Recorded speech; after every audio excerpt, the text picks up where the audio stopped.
इस वक्त मैं तेल अवीव के उत्तरी हिस्से में हूं, जहां पर आज सुबह हुए हमले के बाद भारी नुकसान हुआ है। आप देख सकते हैं ये जो इलाका है ये उत्तरी तेल अवीव का इलाका है। यहां पर बिल्डिंग्स को क्षति पहुंची है। यहां पर देखिए किस तरह से ये कांच बिखरा हुआ पड़ा हुआ है।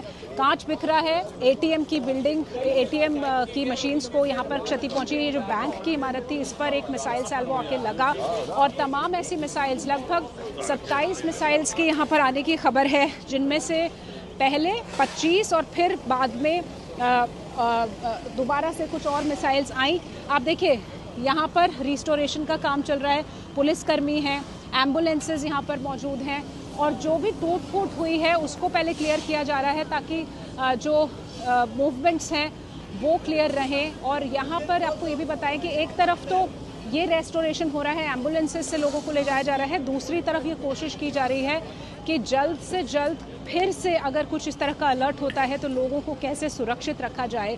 तो अब आज 10वें दिन ये कॉन्फ्लिक्ट बड़ा होता हुआ दिखाई दे रहा है और अमेरिका के इसके शामिल होने के बाद इजराइल में इसका गहरा प्रभाव भी दिख रहा है। तस्वीरें दिखाना चाहती हूँ। आप देखिए इस तरफ किस तरह से जो हेल्थ वर्कर्स हैं, वो जो लोग घायल हुए हैं अभी के हमले में, उनको असिस्ट कर रहे हैं। ये सब हेल्थ वर्कर्स हैं क्योंकि जो हमला हुआ उसके बाद कई लोगों को चोट लगी है और उनको सबसे पहले जरूरत है इलाज की।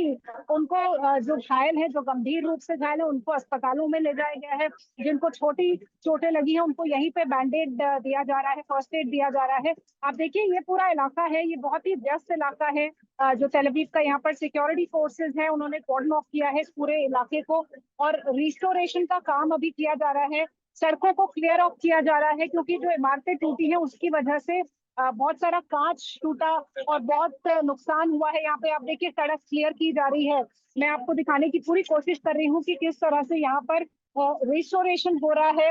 वो देखिए, आप तमाम गाड़ियां यहाँ पर देखेंगी श्वेता, जिनके जरिए कोशिश की जा रही है सब कुछ रिस्टोर करने की। और ये जो इलाका है ये नॉर्दर्न तेल अवीव का इलाका है और यहाँ पर कई बिल्डिंग्स को नुकसान भी पहुंचा है। तो यहाँ कोशिश हो रही है कि जल्द से जल्द लोगों के लिए आने जाने के रास्ते खोल दिए जाए, क्योंकि अगर दोबारा सायरन बजता है तो बंकर्स में जाना होगा, शेल्टर्स में जाना होगा।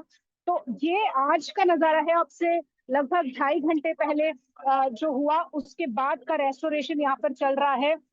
तमाम लोग यहाँ पर, जो हेल्थ वर्कर्स हैं, जो इमरजेंसी वर्कर्स हैं, जो पुलिस के लोग हैं, सिक्योरिटी एजेंसीज हैं, वो सब यहाँ पर मौजूद है। मैं चाहूंगी कि ये एक जगह है जहाँ पर ऐसा हुआ है। हमें तमाम ऐसी जगहों की रिपोर्ट्स मिली हैं और हम कोशिश कर रहे हैं अपने दर्शकों तक ज्यादा से ज्यादा तस्वीरें ला सके, दिखा सके कि आखिर इस वक्त तेल अवीव में क्या चल रहा है।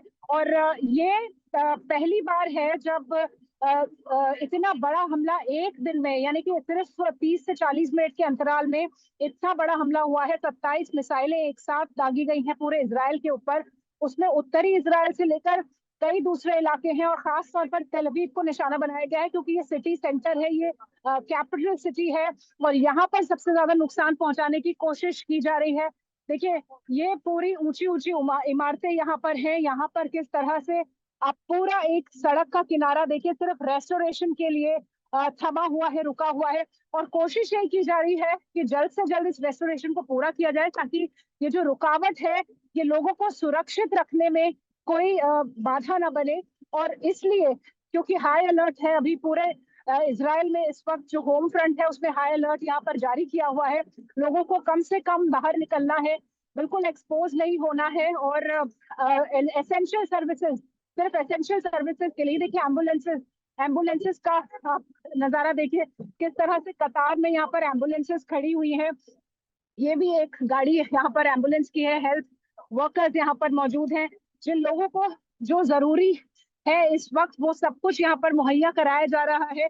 तो ये पूरा एक, आप कह सकते हैं, एक फाइनेंशियल हब तेल अवीव का, जहां पर आज हमला हुआ है। ये बड़ी इमारतें हैं, ये भी एक तरफ से टूटी हुई हमें दिखाई दे रही थी। तो ये पूरा अटैक जो है, एक बड़ा अटैक यहाँ पर आज हुआ है। और रेस्टोरेशन के बाद इस जगह को खोला जरूर जाएगा, लेकिन जो इमारतें हैं उनके आसपास किसी का जाना अलाउड नहीं होगा, क्योंकि ये कहा जाता है कि जब इस तरह का कुछ हमला होता है तो इमारत के टूटने की वजह से लोगों को चोट लगने का डर रहता है। दूसरी तरफ कुछ अंदर अनएक्सप्लोडेड पार्ट्स हो सकते हैं जो बाद में एक्सप्लोड होते हैं। तो ये एक बड़ा रीजन होता है जिसकी वजह से लोगों को दूर रखा जाता है इस पूरे इलाके से।